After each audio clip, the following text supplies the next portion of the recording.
The silence in that Baldwin Borough apartment screamed louder than any cry. For 13 agonizing hours, a 1-year-old girl lay beside her mother, RaMiah Griffin, blissfully unaware that her world had shattered, her mother's life brutally extinguished by 12 gunshots. School graduate wrapped their arms around each other on the field where 20-year-old RaMiah Griffin attended many football games. Thank you for joining us tonight at 11 o'clock. I'm Kristen Powers. And I'm Mike Clark. Griffin was killed last week, shot multiple times in her Baldwin apartment. Police found her 1-year-old child, who now no longer has her mother. This wasn't merely a crime. It was an act of profound callousness, a chilling disregard for life itself, especially the life of an innocent child. Neighbors had heard the baby crying, a prolonged, unsettling sound that, in retrospect, served as a haunting premonition of the devastation inside. This act highlights not just the final betrayal, but the ultimate depravity of a killer who left an infant in the embrace of death. Have you ever questioned the true face of someone you thought you knew? That unsettling feeling that tells you there's more to their story than meets the eye? This case forces us to confront that very unease. Because as investigators first stepped into RaMiah's apartment, a broken window screen suggested a forced entry, a random act. Yet, even seasoned officers expressed confusion, with some admitting, none of it is making sense. This wasn't chaos. It was a calculated scene, a deliberate attempt to obscure a truth far more disturbing. A young mother murdered, her infant daughter abandoned, and a crime scene that defied logic. This is the heart of RaMiah Griffin's tragedy. It points not to a random act, but to a meticulously executed plan, hinting at a degree of cunning and planning that challenges law enforcement from the outset.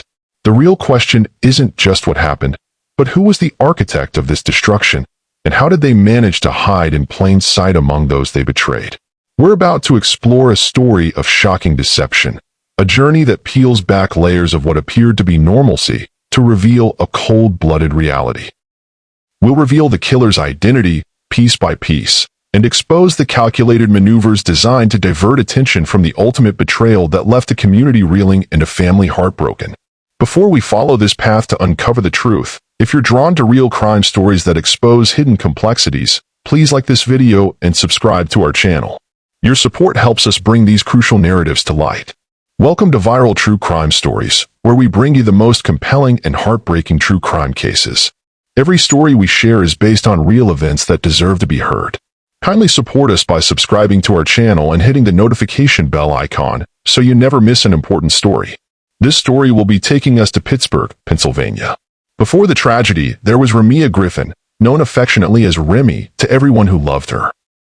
At just 20 years old, she was a beacon of happiness in Pittsburgh, a young mother whose laughter filled every room. She wasn't defined by what happened to her, but by the life she lived, full of promise and an infectious zest for creation and joy. Remy was her sister Mariah Griffin's best friend, a bond unbreakable and deeply felt. Her aunt, Tamara Guyton, captured the essence of her impact, remarking, "Look at the turnout. This was Remy. This is what she was." These heartfelt words from her family paint a clear picture of a young woman who was adored, whose presence brought warmth and light. Her role as a devoted young mother was central to her identity, a testament to her nurturing spirit. The outpouring of grief and the immediate embrace of her memory by those around her spoke volumes about the positive mark she left on every life she touched. RaMiah's roots ran deep in her community. A proud graduate of St. Rocks High School, her connection was evident in the overwhelming support that followed her death. Hundreds, family, friends, and neighbors gathered at the St. Rocks High School football field for a vigil. They released balloons into the sky, shared cherished memories, and united in a collective call for calm and fairness. It was a powerful display of community solidarity, showing how deeply she was missed. In the immediate aftermath of unthinkable loss, the family's focus shifted to RaMiah's most precious legacy, her 1-year-old daughter. Mariah Griffin, with unwavering resolve, stepped forward to take custody. "That's my third child. That's my child now," Mariah declared, her voice firm with commitment. "I'm going to make sure that she remembers her mom. We're going to keep her memory alive." A GoFundMe campaign was quickly established, further cementing the community's dedication to supporting RaMiah's child and honoring her enduring spirit.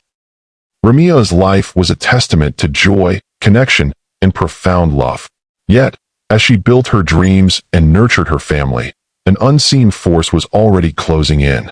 Her vibrant existence, so full of potential, was about to collide with a calculating evil that would forever alter her story, leaving us to wonder, who was the architect of this destruction, and how did they manage to hide in plain sight among those they betrayed?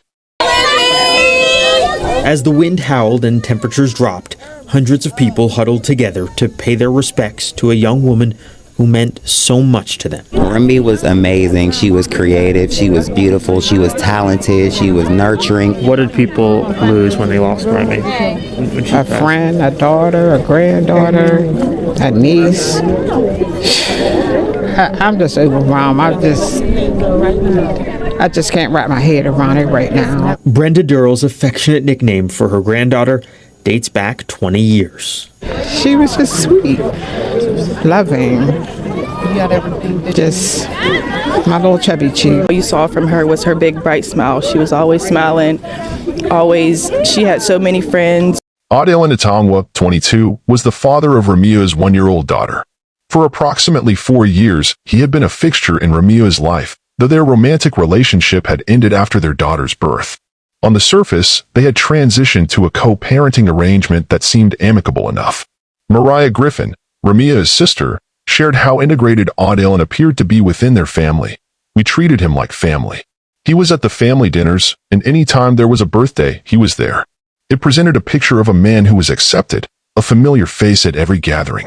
But beneath this veneer of shared meals and celebrations, RaMiah harbored deep reservations. She privately viewed Adelan as a shady person, and her intuition screamed that something was deeply amiss.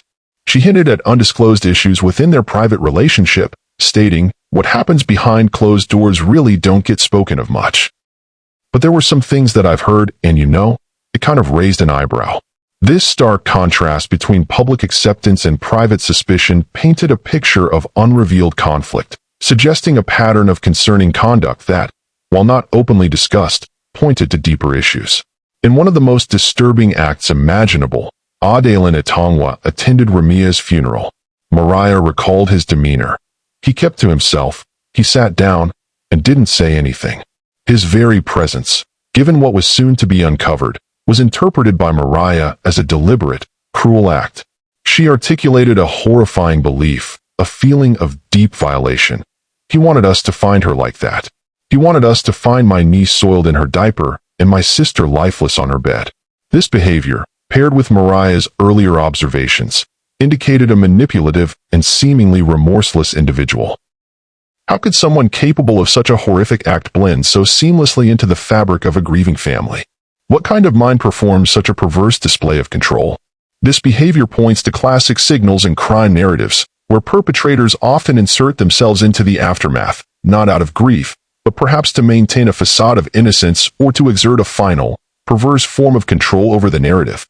It raised profound questions about the hidden complexities of the human psyche.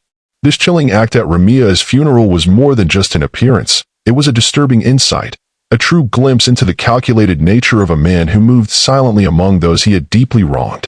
This profound deception was merely a prelude to the full scope of his actions, a truth that would soon be revealed.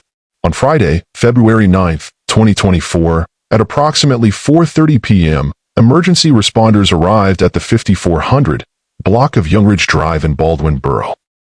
What they found inside RaMiah Griffin's apartment was a scene of profound sorrow. RaMiah, just 20 years old, lay fatally shot, having sustained multiple gunshot wounds. Homicide detectives later concluded she had likely been shot 12 times, around 3 a.m. that very morning. The horror was compounded by a particularly heartbreaking detail. RaMiah's 1-year-old daughter was discovered unharmed in an adjacent room. This meant the infant had been alone with her deceased mother for over 13 hours. Neighbors recalled hearing a baby crying for an unusually long period, an observation that, looking back, was a chilling harbinger of the tragedy. This prolonged abandonment, leaving a vulnerable child with her dead mother, underscored a shocking indifference to human life, intensifying the depth of this crime. Initial observations at the crime scene presented perplexing inconsistencies. Neighbors reported seeing a busted screen on a window of RaMiah's ground-level apartment, suggesting a break-in. Yet, investigators reportedly expressed confusion, with some stating that none of it is making sense. The apparent sign of forced entry seemed to contradict other elements, creating an immediate challenge for law enforcement. The scene was simply not coherent. This disconnect between appearance and reality indicated that the initial presentation of the crime scene might have been misleading, perhaps even deliberately arranged to hide the actual events. The criminal complaint would later refer to the murder as involving a complex plot. This complexity implied a degree of planning and sharp thinking on the part of the perpetrator. The broken screen could have been a diversion, a way to make an intimate partner homicide look like a random act of violence, creating immediate obstacles for the investigation. This was no random act of violence. This was a carefully put-together scene, designed to conceal a truth far more disturbing. This calculated arrangement would soon be challenged, as the focus shifted to finding the individual responsible and exposing the real story behind RaMiah Griffin's final moments. The Allegheny County Police Department's homicide unit moved with purpose. Called to the scene, detectives immediately began their work, driven by the profound need to find answers for RaMiah and her child. They swiftly employed a combination of meticulous witness interviews and the careful review of surveillance video, intent on reconstructing the events of that devastating morning and identifying who was responsible. This efficient police work indicated a clear path forward, suggesting that the perpetrator left clues or was quickly identified by those aware of his connection to RaMiah. As the investigation advanced, the objective evidence gathered began to contradict the earlier puzzling details of the crime scene. The initial appearance, seemingly random, crumbled under the weight of facts. The focus narrowed, as the intricate web of events became clearer, pointing directly towards someone known to RaMiah. Each piece of information gathered from cameras and conversations served to tighten the circle around a prime suspect. Within days of the murder, a name emerged: 22-year-old Adel Anatongwa of Monroeville. He was identified as the individual responsible for RaMiah Griffin's death. Allegheny County Police took him into custody, and he was subsequently charged with criminal homicide and endangering the welfare of a child. His arrest marked a critical turning point, bringing the search for answers closer to resolution. He was transported to the Allegheny County Jail, facing serious accusations. The man who sat silently at RaMiah's funeral, the man who was comforted by her grieving family, was now behind bars. No, seriously, this was the man behind bars. The public face he presented during those heartbreaking days was now exposed, a chilling contrast to the allegations against him. But even as Anatongwa was taken into custody, the investigation uncovered something unexpected.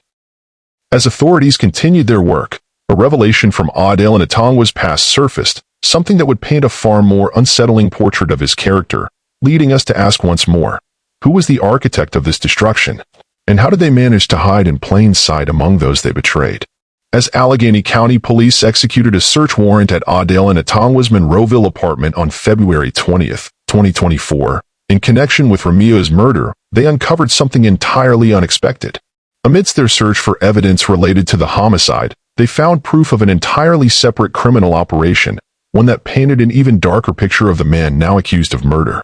Anatongwa, then 23, along with an accomplice, was accused of systematically intercepting and cashing checks and money orders stolen from Giant Eagle pharmacy deposit bags. Between September and December 2023, 6 deposit bags vanished from pharmacies in Ligonier and Hempfield. Investigations confirmed that Anatongwa had been the assigned courier driver for these very routes during the period of the thefts. He later admitted to investigators that he took the deposit bags and provided the contents to his partner, who then cashed them at various Western Union locations. They reportedly divided the proceeds from these thefts, which amounted to over $1,300 from 27 customer checks and an additional $3,400 from 19 Western Union money orders. For his involvement, Anatongwa faced charges including conspiracy and receiving stolen property.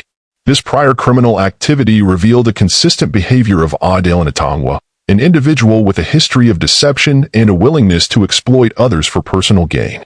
The calculated way he used his position as a courier for systematic theft suggested a pattern of opportunism rather than impulsive action.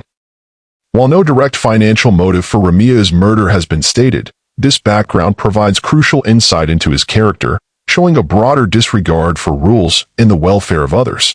It demonstrated how a primary investigation could uncover unrelated but profoundly revealing aspects of a suspect's life. Did you notice it?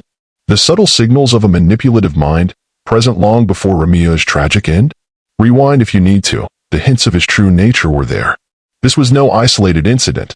This consistent behavior indicated a man capable of calculated actions, extending far beyond a single act of violence.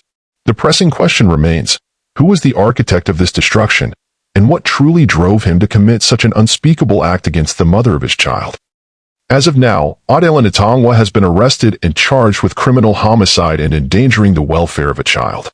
He remains at the Allegheny County Jail, awaiting formal arraignment.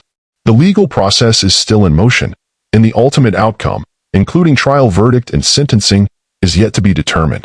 This means the pursuit of justice for RaMiah Griffin is a continuing journey, not a closed chapter. The weight of this crime continues to press heavily on RaMiah's surviving family.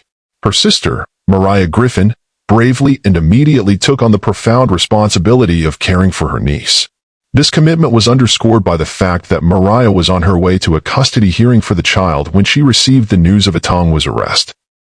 This detail highlights the immediate and long-lasting effects of the crime on the family, who were left not only with immense grief but also with the long-term commitment of raising RaMiah's child and navigating a complex legal system.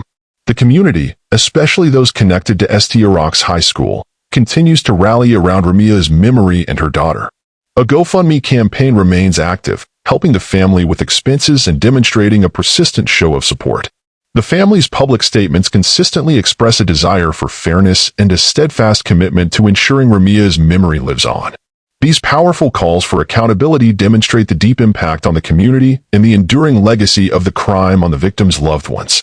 RaMiah Griffin's tragic story offers a powerful lesson. It emphasizes the complex realities hidden within personal relationships and the devastating effects of violence on families and communities. It calls for us to be more attentive to warning signs, to support those who might be facing unseen struggles, and to never forget the lives forever changed by such profound acts. If RaMiah's story resonated with you, if it offered you new insights into the complexities of hidden dangers, please share this video. Comment below with your thoughts on this case and what lessons we can draw from it. And if you haven't already, subscribe to Viral True Crime Stories to ensure you don't miss another deep dive into the real-life events that shape our understanding of justice and human behavior. Together, we can keep these stories alive and advocate for a world where truth prevails. RaMiah Griffin's story is more than just a case. It's a profound narrative that encourages us to look closer at the hidden complexities within our relationships and communities. If this account resonated with you, if it offered a new perspective on subtle warnings and unseen challenges, please share this video. Your act of sharing helps spread awareness and supports the ongoing conversation. We invite you to comment below with your thoughts on this tragic event and the lessons we can draw from it. What did you find most impactful? What questions does it raise for you? And if you're committed to understanding real crime stories that shed light on human behavior, be sure to subscribe to Viral True Crime Stories. By joining our community, you won't miss our future deep dives into the events that shape our world. Together, we can keep these important narratives alive and contribute to the collective pursuit of truth and understanding. Please accept our deepest condolences for the tragic loss of RaMiah Griffin. Her story is a profound reminder of the vibrant life she lived and the immense impact she had on her family and community. Our thoughts are with her daughter, her sister Mariah, her aunt Tamara, and all who loved her during this incredibly difficult time. May her memory be a source of comfort and strength as the pursuit of justice continues. Dear viewers, if you found this investigation insightful, kindly like and share this video, subscribe to our channel, and hit the notification bell for future updates. It will mean a lot to us and encourage us to keep bringing you these true crime stories. Thanks for watching till the end, and until the next video, stay safe.